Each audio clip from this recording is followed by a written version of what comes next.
On Motorsport 101, the podcast is represented by two separate yet equally important groups. The hosts who have hot takes, and the commenters who criticize us. This is our episode.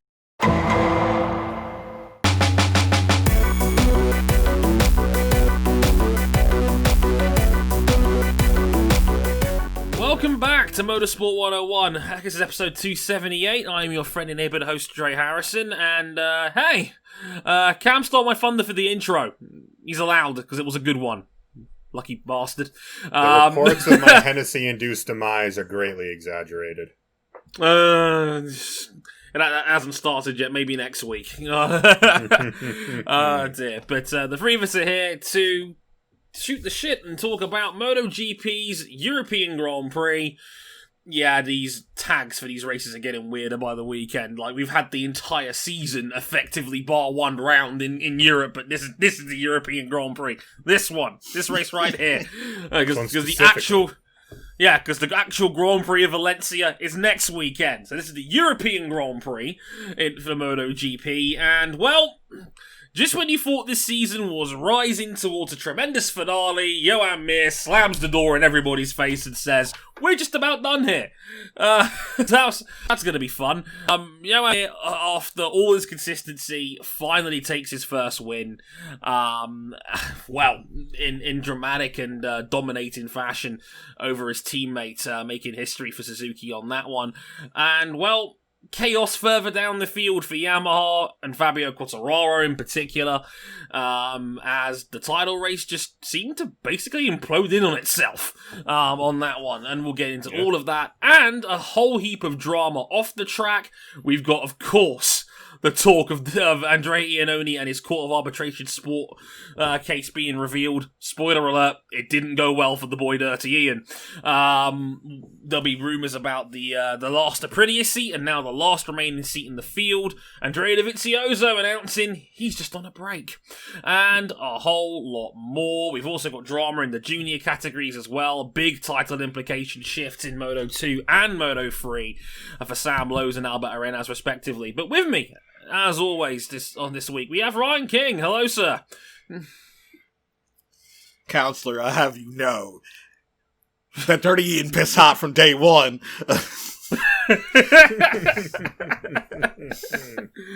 King, have you been watching Suits again?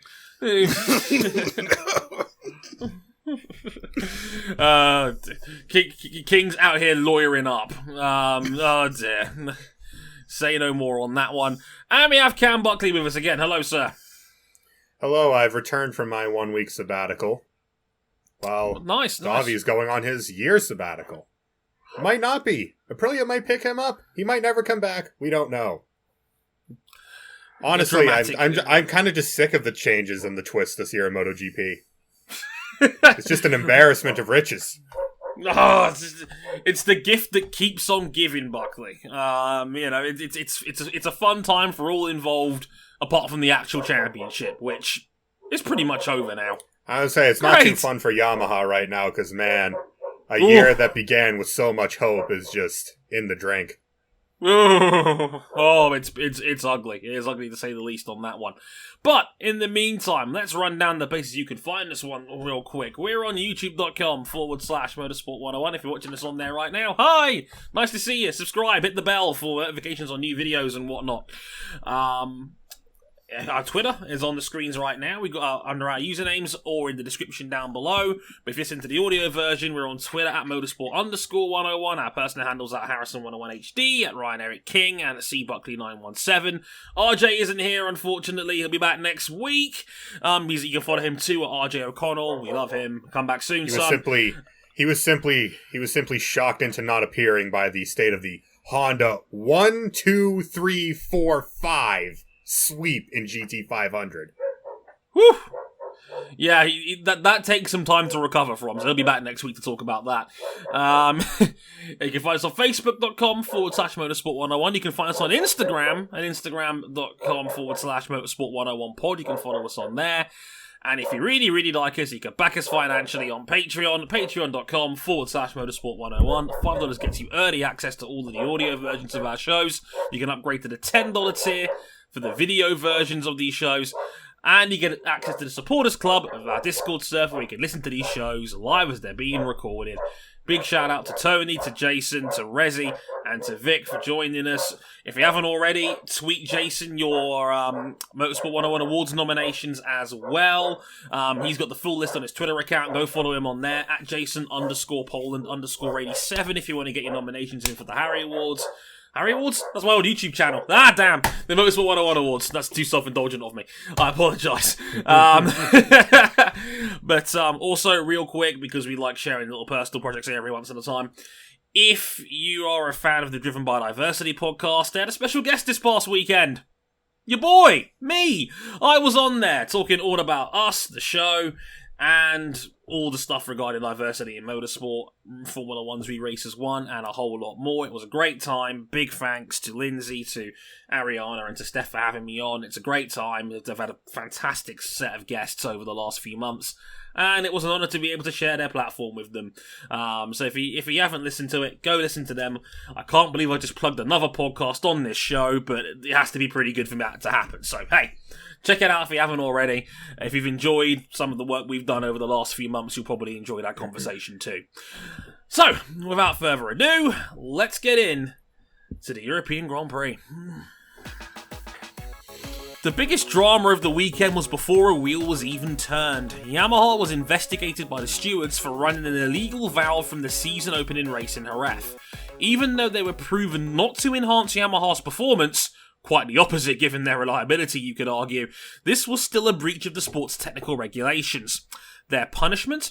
50 manufacturer points deducted, as well as 20 points taken away from the factory Yamaha team standings and 37 from the Petronas satellite team standings. The riders' points, however, remained unaffected.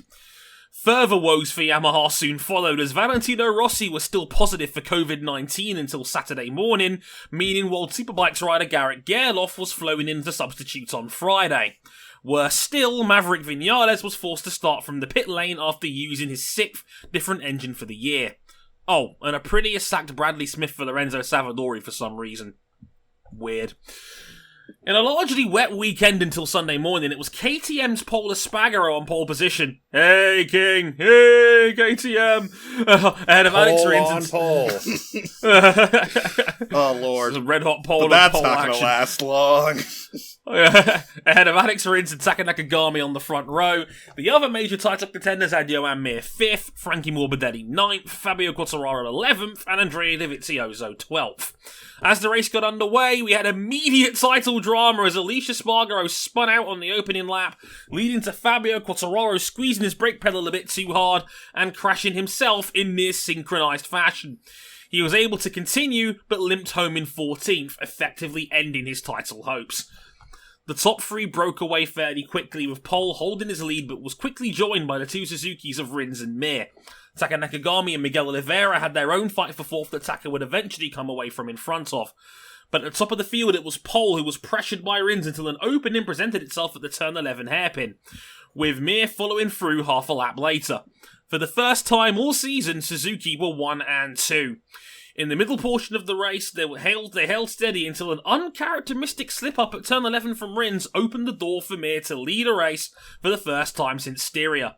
And from there, Mir never looked back, opening a second lead and was untouchable all the way to the line as Suzuki took their first 1-2 finish since the German Grand Prix of 1982, with Mir becoming MotoGP's 9th different winner this season and the 5th brand new winner of the 2020 season. Paul Espargaro on the podium in 3rd for KTM, Taka Nakagami top independent in 4th, and Miggy Oliveira rounding off the top 5 in 5th. And with Morbidelli 11th and Maverick Vinales 13th, Mir all of a sudden has a championship point for a week's time at the Valencia Grand Prix. This time again, this weekend. A podium finish will wrap it up for the young Spaniards.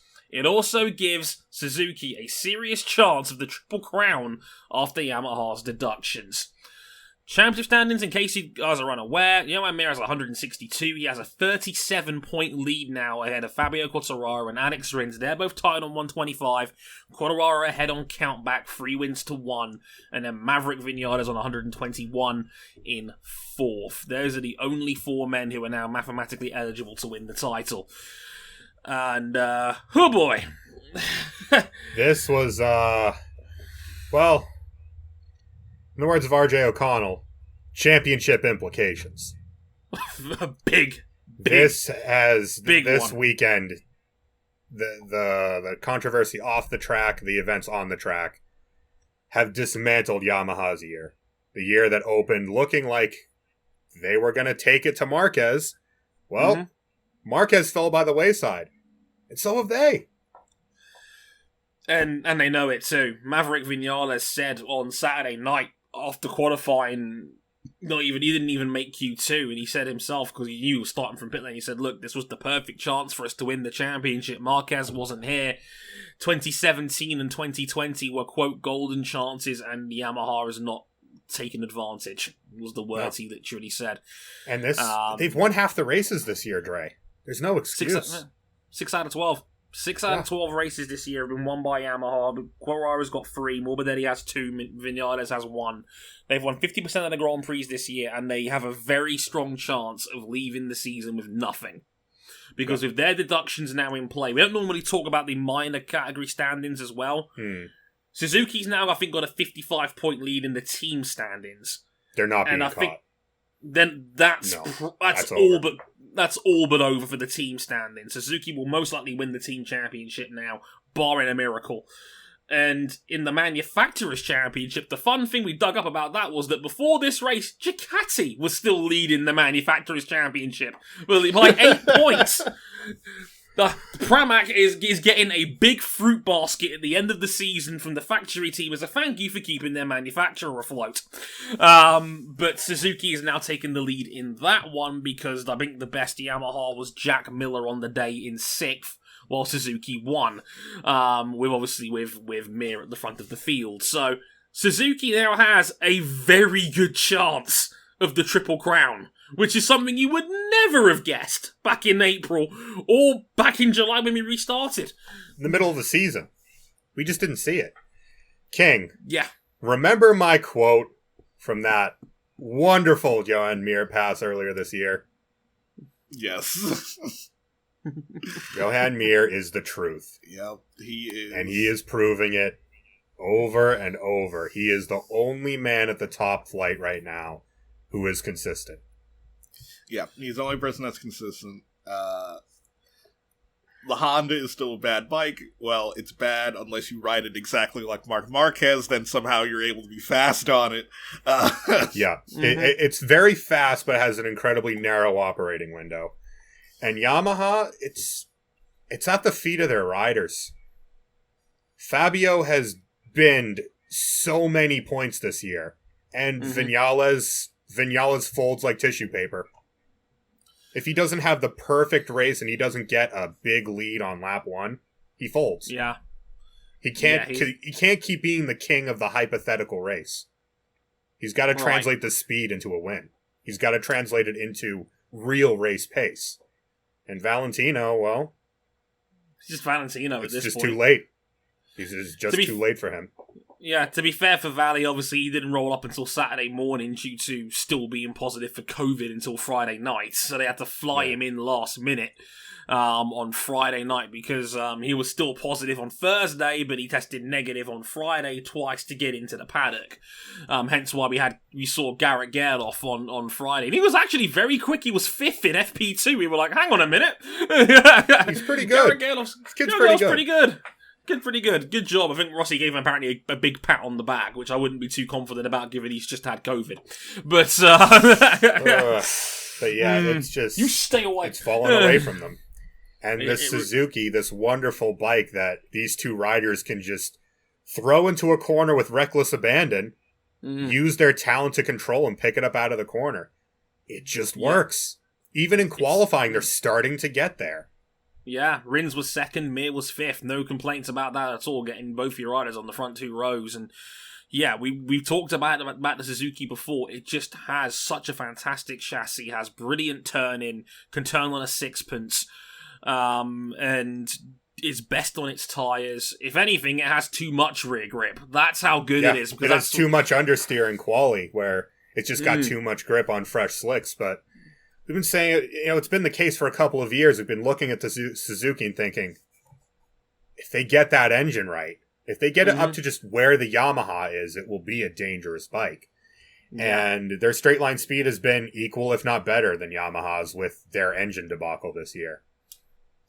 Yeah, and that was the story of this race. The only man that had the leading pace that they had was Paul Espargaro, and they just waited, and they took advantage of the fact that the KTM can't turn in as well on turn 11, the slowest corner on the track.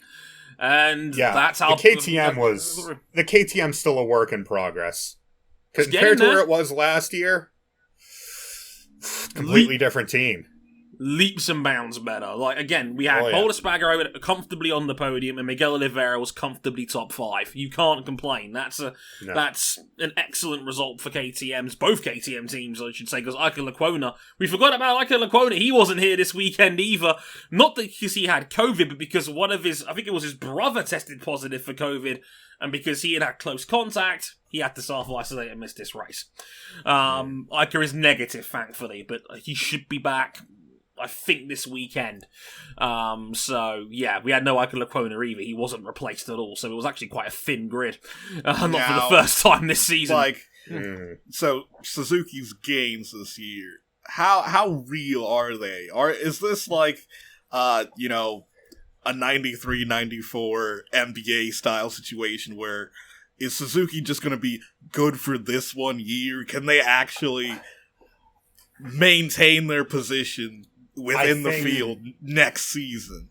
Obviously, it's kind of scary to compare Marc Marquez to Michael Jeffrey Jordan. Jesus Christ. But that's the stage we're at with him. I don't know if they'll be able to take it to Marc once Marc is back, because fucking Marc Marquez. So quickly we forget he had the greatest season in the history of Grand Prix motorcycle racing in 2019. Right. In every statistical category. But I think what this is Suzuki has very clearly cemented themselves as the best out of everyone. The best all-round package. It's just, consider where Rins would be if he hadn't come into this year injured. He missed 3 rounds. He would have been right up there in terms of a championship fight. He could be leading it right now. Yeah, he was up there at if there was no reason to think Suzuki wouldn't be up there. And I completely agree with Cam in the sense that Marc Marquez is such an outlier compared to the rest of the field. It's nearly impossible to say how Suzuki will fit in next year, assuming Marc is fully fit, which I'm sure he will be. So it's hard to say for sure, because Marquez is 150 points better than the field was last year. It's such a freak number that races after races ahead. Yeah, so it's unprecedented. It's hard to say for sure, but Suzuki are directly running against Yamaha, who have had arguably the fastest bike all around this year, and Ducati, who again have had multiple wins this year, wet and dry, and have had their Pramac team challenge for victories in its own right. Bagnaia should still have won Misano. Miller's been up there multiple times this year in his own right. So Ducati's not been terrible. It's just we expect them to be better. The factory has been, but Pramac has, whatever they've done with their setups, they've kind of got their head around this 2020 Michelin rear slick. Plus, Bagnaia, for some reason, Bagnaia just gets on better with this bike than he did last year. Yeah, he's just better on turning. Exactly. So it's going to be very interesting to see how the rest of the field shakes out afterwards. But Suzuki all of a sudden might be the best team in the sport, and that's a terrifying prospect because, like Cam said it himself, that Mir was the real deal. And the funny thing is, people in the paddock knew. They knew a long time ago that this kid was special. Yeah, I had it on word from a lot of people around 2017 sort of time that they said, keep an eye on Joan Mir, this kid's the real deal, he's special. I didn't believe them until the year he won the Moto3 title, and where he won 10 Grand Prix that season, and I thought, his racecraft is on another level. Like, it was ridiculous. Yeah. And it's funny we talk about Mir. Yeah, we saw it this year, like the tremendous improvement, the all-round game that he's developed and improved with. The most terrifying thought is... Yeah, but the most terrifying thought is... he didn't have a top-flight podium till this year. He'd gone nearly 3 years since the last time he won a Grand Prix. There was a very strong chance he would have gone the whole season without a win and still won the championship. And this I'm was kind the of disappointed he point. didn't, just because I wanted the insanity of that stat, because that has never happened in the top flight of Grand Prix motorcycle racing. It's not happened in any tier of motorcycle racing since 1998, when Alzamora won in the 125 class with no wins in the top flight series. He won it off pure consistency. But yeah, and that was that we watched it. It's like a switch flipped. We mentioned it when he got his first podium earlier this year, and we're like, that's going to be a confidence boost. And since then, he has been cleanly the best rider in MotoGP. He's the only person who just keeps operating at this high level. And now he's got his first win. Just pure consistency. Always there, always challenging. Doesn't matter where you qualify, he's in the mix. He's the only rider in the field that's been able to do that consistently over the last 12 races. Everybody else has had bad days. They've had greater peaks like Fabio, who's won 3 times this year, but they've made your championships serious on your worst day. Yeah, and Mir's not really had one. They just haven't been that bad. No, he's not really had a bad day pretty much all season long, and it just not of his own doing. At least he's had a couple bike failures on just riding alone. He could have wrapped the title up already on pure consistency. Should have won Styria. He was unlucky to lose out on that one due to the red flag that came along. He was leading that race comfortably when that happened, but. You look at this season. Yeah, he didn't. We didn't. He had a retirement in the Jerez round when that wasn't his fault. He had DNF'd in Brno. Ever since then, second, fourth, third, second, 11th at Le Mans in the rain, third, first. Untouchable, and that's why he's now got a 37-point lead. It's like the second half of Kimi Räikkönen's 2007 F1 championship. Right. As everyone's falling apart around him, he just keeps getting podiums. Right. And that's how he's gotten to this point. And like you said, I would love to have known where Rins would have been if he was fully fit for the whole season. That would have been a great way of looking at it in its own right. Now, we've got to talk about Dirty Ian, because Ian confirmed. Pissed hot. Oh, dear. Oh, man. Andrea Iannone. He lost his appeal. A 4-year ban.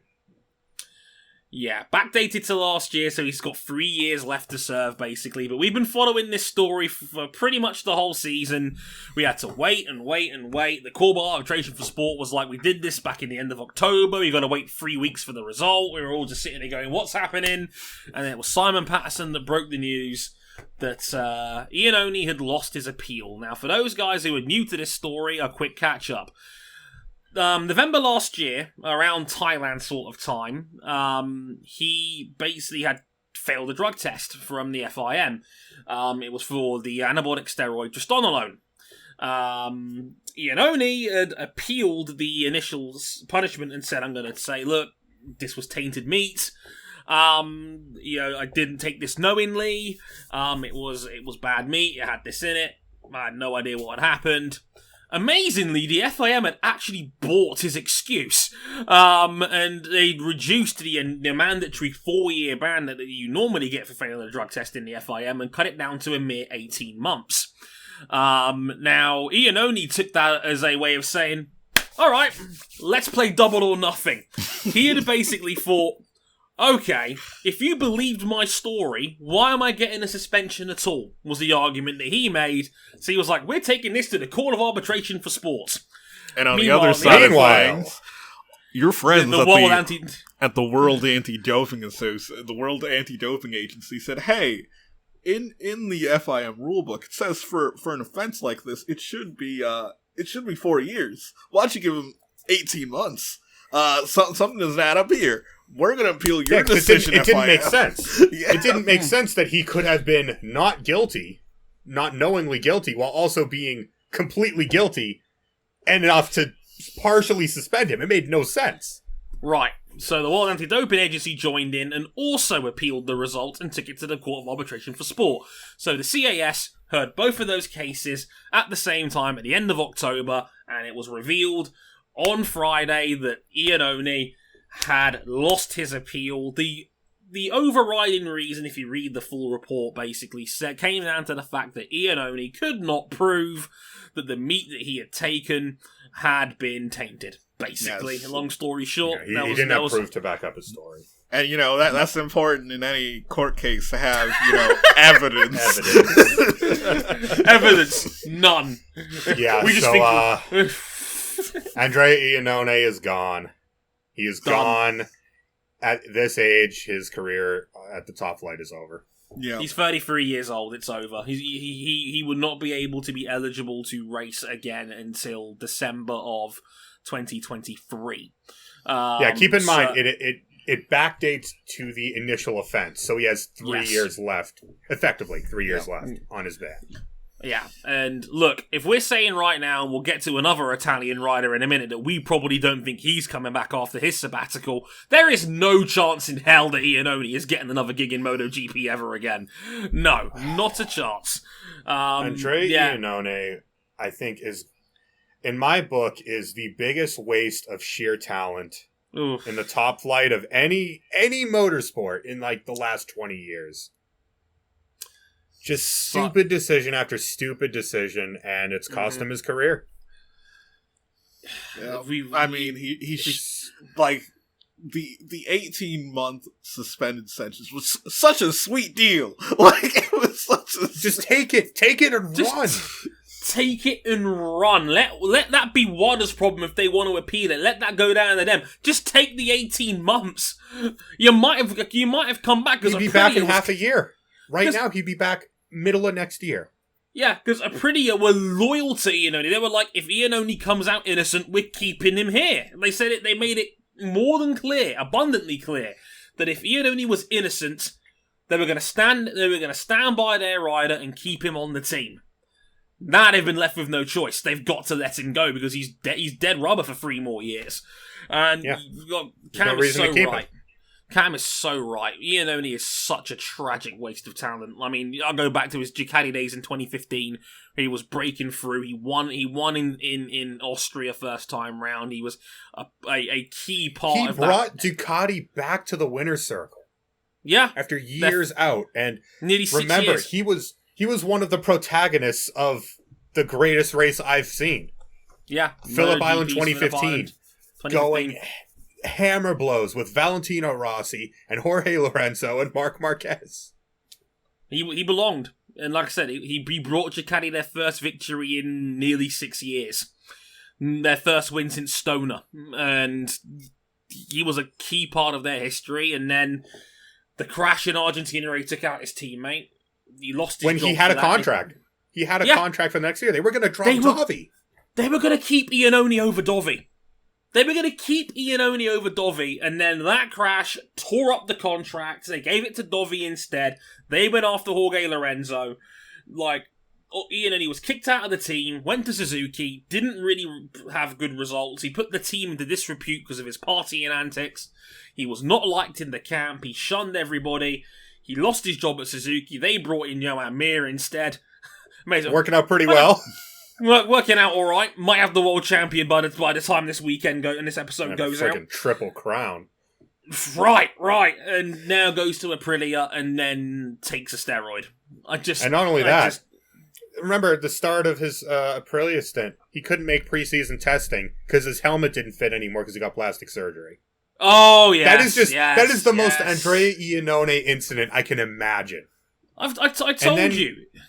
And then claiming this bike as his own, claiming this Aprilia as, it was built according to my specifications, shutting out Aleix Espargaro. Well, if those were built to your specifications, they might not want to bring it back. Because Aprilia stinks. The only team on concessions in the sport right now. By far the worst team in the sport. Without a doubt. And it all just adds up to a tragic story of Iannone, who was a fantastic talent, but has let it go to waste in the last half decade, and Yeah, it's a real shame because the sport will be better with him at the top. He's a tremendous talent, but yeah, crying shame, and yeah, he won't be missed. Speaking of Italian riders, we got the word a couple days ago. Yeah, Andrea De Vicioso, his former teammate at Ducati, the man we know is going to be, quote, unemployed in 3 weeks' time. Well, he won't be on the grid at all in 2021 because he announced on Instagram a couple of days ago that he is taking a sabbatical from the sport in 2021, which I think is a really polite way of saying he's done. I think this is the Mika Hakkinen sabbatical. I think sabbatical that never ends. Yeah, he might come. He might go. He might go race an Audi GT3 car. Woo! Because I think I don't think there's a path back in for him at his age. No, everyone's looking for the next big thing rather than trying to bring back the old big thing. I think this sabbatical is like, hey, I'm retired, but if anyone wants me, I'm still around. Right, not you, Aprilia. I'm above your bike. Yeah, it's it's another crying shame. A brilliant rider, perhaps in the wrong team at the wrong time, and up against what might be the greatest motorcycle rider who ever lived. 3-time championship runner-up. This is going to be the first time that anyone in the MotoGP championship not named Marc Marquez will beat him in 4 years. Yeah. He was the greatest rival that Marquez has faced in his GP career to date. And let's not forget... Push him to the limit. Twice. He's the only man in the field that is able to consistently beat him one-on-one. Like, we've seen it half a dozen times where Dovi has outfoxed Marquez to win a Grand Prix. He's the only man in the field that can do that. It was a genuine X factor. He was, and I still argue, still is the second best rider on the planet. A thinking man's rider. It hasn't been a debate for the last couple of years. He's been miles ahead. Even last year when Ducati began their struggles, and it appeared to be Fabio taking it to Mark, Dovi still crushed the rest of the field to second in the championship. Yeah, he was like 60-plus points ahead of everybody else. Like he was a comfortable second. Like it was Dovi that was the thorn in Marquez's side all the way through, and he's been their X factor. Yeah, the timing of COVID-19 has not helped. So obviously, teams shuffling around and needing help, and deals getting done later than usual. The fact that Ducati were digging their heels in. Like, I look at the situation now with Ducati and I go, okay, you've got Miller and Bagnaia in the factory team next year. And I'm sitting here thinking, are we sure about Bagnaia? Because he's not been the same since he crashed at Misano. He's had flashes. I think the 2020 Ducati is such a troubled bike. It just doesn't work. And you've got 4 pretty damn talented riders in Dovi, Petrucci, Pecco, and Miller, and they just can't. Two of them race winners. Another one who should have won a race this year. And another one that's been a contender. Yeah, another one that's had multiple podiums as well, and Jack Miller. Yeah, I mean, it's what they need right now is an anchor. Yeah, Dovi has 3. This was Dovi's chance. It kind of sums up Dovi's career in a sense. This was his chance to get one up and get that title. And Ducati shot the bed this year. Yeah. For everyone.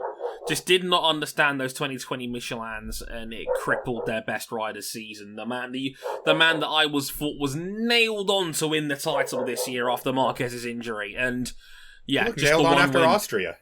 Yeah. You thought, okay, it's Dovi's to lose now. He's going to win the second Austria race in Styria, and he's going to just ride off into the sunset with a championship. And this was the same weekend they announced he wasn't going to be staying with the team. And I thought, Dovi's going to win the fuck you title on the way out. And no, it just hasn't happened. The fact he was still in contention pretty much until this race was a miracle in its own right. Because the Ducks have been qualifying. They've been having trouble getting out of Q1. Yeah. And for a factory that damn near took the team's title last year, were it not for Petrucci underperforming and Marquez performing the way he did, that's not acceptable. Indeed. He hasn't. Indeed. He and I'm not going to try and butcher his name. The team principal at Ducati. Gigi Dell'Igna. Yeah, the two of them not speaking for what sounds like years on end because of their different ideas on how to lead the team. Well, probably should have listened to Davi. And they're going to have next to nothing to show for all their time together. And that's besides I think it was 13 wins that Davi had with the team.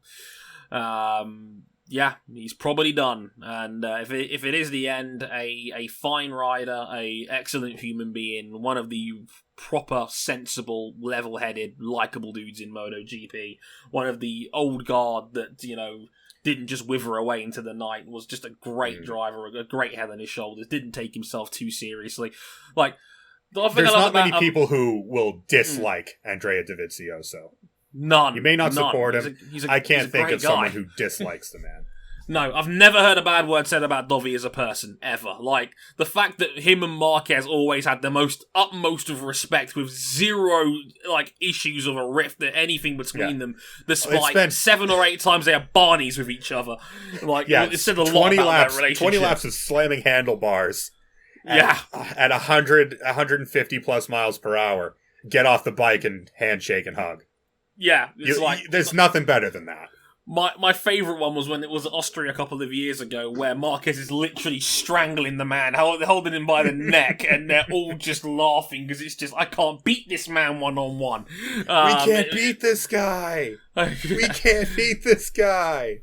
Yeah, if it is the end, Davi will be missed, certainly. He will be missed, because he's a great talent, a fantastic rider, a level-headed, sensible dude, and he's one of the real likeable guys in the sport. It's been a pleasure to watch him.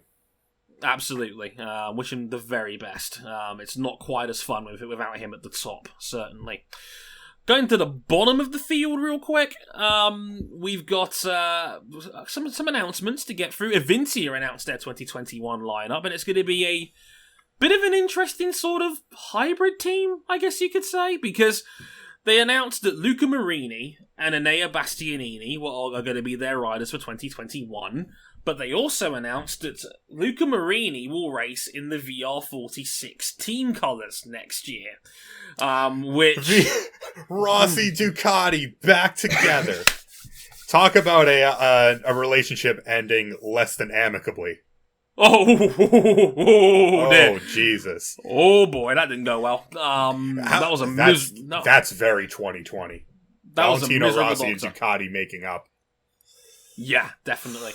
Marini will race in the VR46 colours with the Avintia team, and the Bastianini will race in the standard Avintia colours. Now, Avintia wanted to sell their grid slots for quite some time. The VR46 Academy basically did that whole meme of, I'm going to pay you $100 to fuck off to Tito Rabat, and that's exactly what they did, because they bought him out of his ride, even though he had a year left on his contract. They bought him out, basically. So, bye Tito, and seriously, in brackets, I wish Tito the very, very best, because, dear man, he's not been the same since his horror crash where he nearly bled to death at Silverstone. I'm not making any of that up. But that's, he's got the raw deal. Yeah, I hope he can have something resembling a healthy life. Indeed.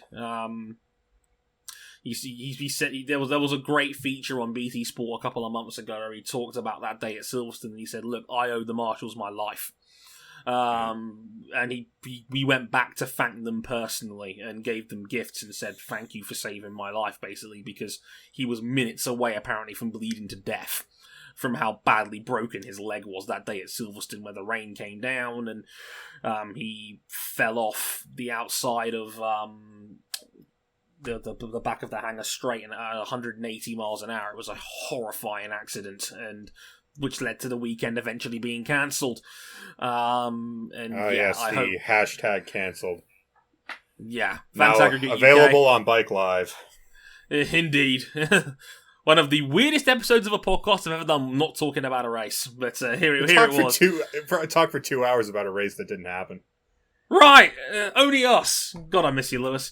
But, it's very, very true. And it's a solid team. Luca Marini and Enea Bastianini, first and I think third in the Moto2 championship right now.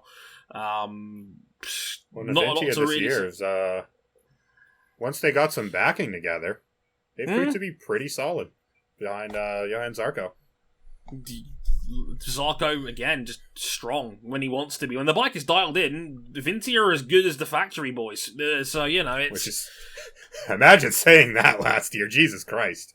It's been a weird season. So, yeah. It's been a weird year. Look forward to the split-coloured Avintias of 2021 because we're seeing the first steps of the VR46 MotoGP team coming into place because they can also confirm that the Moto3 team is being scrapped. Celestino Vietti will move up to Moto2 next year to take Marini's seat at the Moto2 team alongside Bez. And of course Marini moving up into what will be one half of the VR46/Avintia MotoGP team, basically. So, yeah, the Moto3 team is no more. It's obsolete. And it's going to have one bike in the top flight and the Moto2 team for the moment. They said they might bring the Moto3 team back down the road, basically. But they want to focus on the top flight for now. But yeah, the ladder is in place. And if that holds up, it would mean that 4 VR46 Academy riders could be in the top flight next year. Because the other major rumour that's going around right now is that Marco Bezzecchi might get the second Aprilia seat. Yeah, he's the front runner in the media right now to replace Iannone's no longer available seat. Yeah, it's a strange one. No longer available to him, at least. Yeah. Crutchlow can't negotiate with anybody else because he signed an exclusivity agreement with Aprilia, but he looks like he's out of the running. There was rumours about Jorge Lorenzo being in the shop window. Lorenzo had to deny them on Twitter a couple of days ago. There was still talk about De Vicioso. It looks like Dovi's turned him down to announce his sabbatical. So now it's looking like Bez might take over. Man, there still has an outside chance. Why would he want to go from one dysfunctional Italian team to the most dysfunctional Italian team? I don't know. Like, we all know how Aprilia treat their younger riders. We all saw what happened with Sam Lowe's a couple of years ago. They basically dumped him after 5 rounds. Like Bez, are you sure you want this? Like, how about Scott honestly. Redding? You can only do so much to polish a turd. Indeed. So yeah, Bez is the front runner for that seat now. We'll have to wait and see if that ends up coming up to fruition. If it does, let's talk about Rossi's legacy. Frankie Morbidelli, Francisco Bagnaia, Luca Marini, and Marco Bezzecchi, 4 Academy graduates in the top flight of motorcycle racing. What an achievement that would be for the VR46 Academy to get 5 of their own guys in the top flight of the sport, which is incredible to say the least. So yeah, that would be kind of wild. Also, one last big MotoGP story to get through in the meantime here. The 2021 calendar was officially unveiled a couple of days ago. Now, tentatively. This is a big provisional. I should put that in big red bold letters here, that this is a provisional calendar. I am almost certain at least one of these races will not hold up. Oh, we're not racing in the great nation of TBD. I don't know. They're a bit hostile this time of year. All I'm saying is, if you think there's going to be a Grand Prix in America in April right now, unlikely. I don't know. Things can change. Well, maybe a new president might help. Just, one that actually gives a shit about COVID. That might help. But we don't do politics on this show. No. Anyway, here's the provisional calendar something, voter fraud, something, I won. Something, etc. Stop the counting, something, count all the votes. Count them unless I'm winning there, and then stop counting them. Yep. Can I run through this calendar now, Fedders? Are you finished making political jokes? Yes? Look, we can make them for another 2 hours, but... Good point. I'm time limited. Yeah, let's crack on. We'll only count the legal votes here, or the legal races in this case. So, I will season... So we'll start provisionally We're starting in Qatar back at the end of March 28th. Then we have a back-to-back, April 11th at Argentina, at Tel Hondo, and the Temasterio de Hondo, and then the Circuit of the Americas on April 18th. Maybe. I had that as a strong maybe at the moment. Why are we a maybe? Why isn't Argentina a maybe? Why is it us? Oh, they're... because you happen to be here, okay? We haven't got an Argentinian flavour to the show. Lionel Messi's not behind me. But no, it's probably sketchy for Argentina as well, quite frankly. Jerez on May 2nd is round 4 to start the European races off. Then we got a couple of weeks later, we have Le Mans on May 16th, then Mugello on May 30th. Please, Italy, get your shit in order. I've missed bikes at Mugello, please. We had to deal with a mediocre F1 race instead. Hey, instead we got one of the funniest restarts of recent memory. Oh, it was hilarious, wasn't it? That was funny. That was funny. That is a back-to-back Mugello with Catalunya on June 6th. Then a couple of weeks later, we go back to the Saxon Ring, fingers crossed, on June 20th for the first time in a couple of years. Also, we missed the German Grand Prix this year due to Germany having no big public events. That is a back-to-back with Assen! Please, Assen, come back! I've missed Assen a lot. I would love Assen to be there. Then hopefully we finally get the first of the rounds in Finland at the Kaimi Ring on July the 11th. Now, there is a TBD here. There is a big round missing here. If you have not worked it out already, that's Brno. Brno is not confirmed for next year. No. That circuit still has money problems. Mr. Carroll Abraham Sr. is trying to figure it out. I'll get to potential replacements in a minute if they can't race at Brno, because there are a few rounds in reserve that are interested. But if there is going to be a Grand Prix in the Czech Republic at Brno, it'll be there in between, most likely, before a 3-week summer break. So I've had to guess it would probably be July 25th. But again, that's to be determined, not confirmed if it yet. happens. If it happens at all, we'll have to wait and see. The next confirmed round is August 15th at Austria's Red Bull Ring, of course. Then the British Grand Prix at Silverstone on August 29th. Probably pissed down with rain given global warming and whatnot, but anyway. 2 weeks later, Aragon on September 12th. That's part of a back-to-back with Misano in San Marino, the Circuit de Marco Simoncelli. The flyaways are a little bit different now. Normally we'd have the flyaway triple header traditionally. It's now a flyaway quadruple header, but they've split it in between, so it's going to be 2 back-to-backs with a 2-week gap in the middle. So we go to Motegi for Japan on October 3rd. That's back-to-back with Thailand, the Chang Circuit in Buriram on October 10th. Then we take 2 weeks off, amazingly for once. Then we go to Phillip Island for the headline blue ribbon event, the Australian Grand Prix, on October 24th. That'll be back-to-back with Sepang at Malaysia on October 31st for Formula 1. And we have also got the season finale at Valencia on November 14th. Now, as mentioned, if that TBD slot isn't Brno, there are 3 reserve rounds in place. And the 3 reserve rounds in place are this season finale at Portimao. Bring it back, you cowards. We like Portimao here. It's going to be awesome. We've also got a potential Grand Prix at Indonesia for next year. At the Mandalika circuit in Lombok, that is potentially on the table. It's going to be apparently it's a street circuit style sort of layout, so that's going to be terrifying, to say the least. It's like playing MotoGP 07 on the 360 again. You don't want those problems. And there is also potential for a Grand Prix in Russia. Not at Sochi. Don't worry. It's the Agora Drive Motorsport complex in Sosnovo, basically. So there's outside St. Petersburg. Yeah.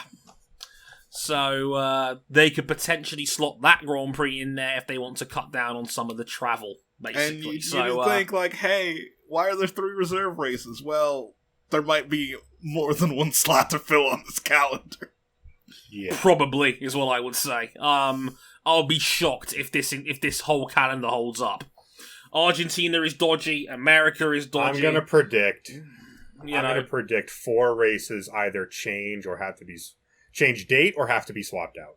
Yeah, it depends on regulations, basically. And we'll have to wait and see how that goes. Could be travel plans, travel bans, etc. Depends how COVID goes down, because Europe's in the middle of a second wave as we speak. I mean, I'm talking to you live from the middle of a national lockdown, apart from schools and universities and essential retail.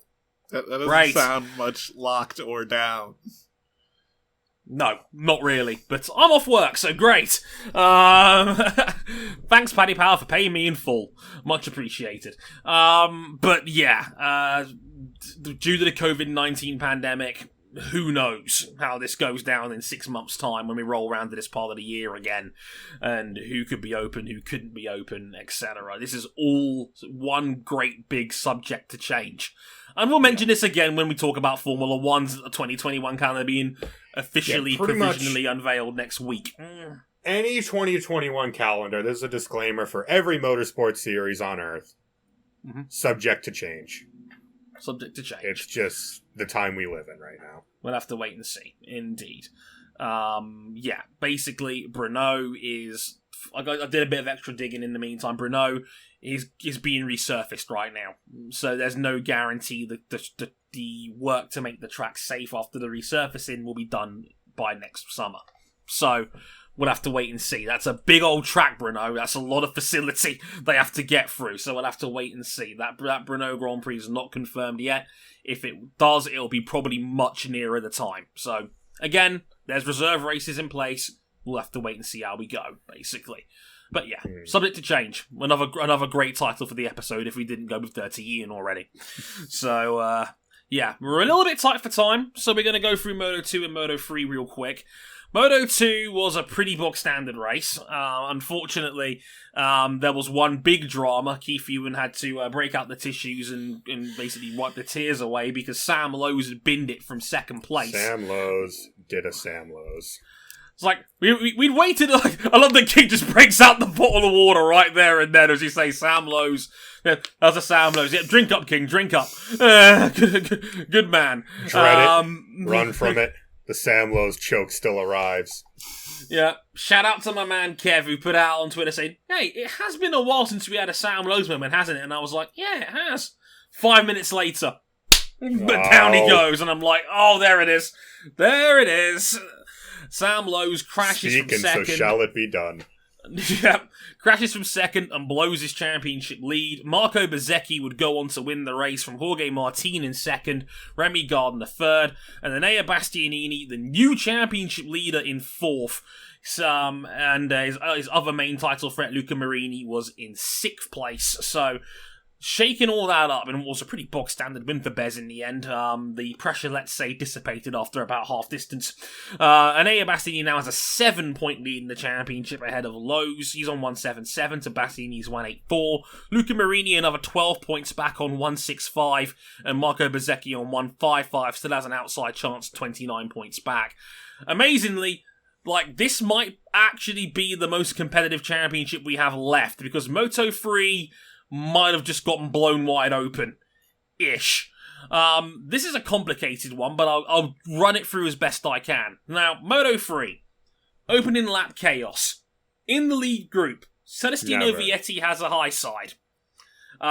He crashes. He's able to continue, but is out of contention. Doesn't score points, etc. You know how many bikes there are in Moto 3, no chance.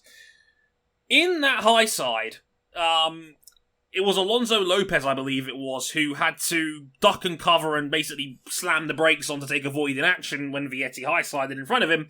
Didn't know where Albert Arenas was, had nowhere to go, and then Arenas basically was caught in an incident and crashed. Arenas was able to limp it back to the pits. Aspar, as a team, furiously worked on it. They thought, hey, might as well get some free lap time and some running in for next week's race. So they repaired the bike, they got it back out there. He was about 4 laps down when he was able to continue. Now, Arenas circulates pretty slowly until he sees the leading group in front of him again. And he thought, I'm just going to hang out here for a bit. Just, and as he would later go on to say on Twitter, he wanted to prove a point to the field that he was competitive and could race with them, basically. However, to do that, he was ignoring blue flags. Because he was, of course, several laps down. They blue flagged me, and I took that personally. Oh, man, don't you hate it when lap-down cars try to race up front? I know, it's terrible. No one likes that. Intensifies. Oh, dear. And, yeah, as a result of that, it was so bad at one point, he actually completely ruined Darren Binder's race. But Darren Binder was in the leading group. Arenas hit him with a couple of nasty block passes that dropped him off the lead group and basically put him in no man's land and gave him no chance of winning. This pissed off the stewards, who then gave Arenas the black flag for irresponsible riding. Now, I think this is the point that, no, Arenas wouldn't have scored points anyway because he was several laps down, but if you see the pattern of irresponsible riding penalties the way this season is playing out, Johan Zarco had to start a race from pit lane because he was accountable for the horrifying Morbidelli incident we had at Styria. We had Sam Lowe's start a race from pit lane after irresponsible riding when he collected Jorge Navarro in Moto 2 at Styria. I'm detecting a pattern, Dre. The pattern seems to be that if you get an irresponsible black flag penalty, you tend to start the next race from pit lane. We'll know later this week when the stewards address this issue and whether they see if Arenas takes any further punishment for what happened. But if the stewards have any form of consistency compared to what's happened earlier this season, I've got a good suspicion Arenas might start the Valencia Grand Prix from pit lane. And if he is, cataclysmic for his championship. Yeah, amazingly, he still holds the championship lead because Raul Fernandez won the race. He dominated, pretty much led from start to finish, from second on the grid. But Iagura had his best result in a while. He finished third on that one, so he's only 3 points behind Arenas in the title fight now.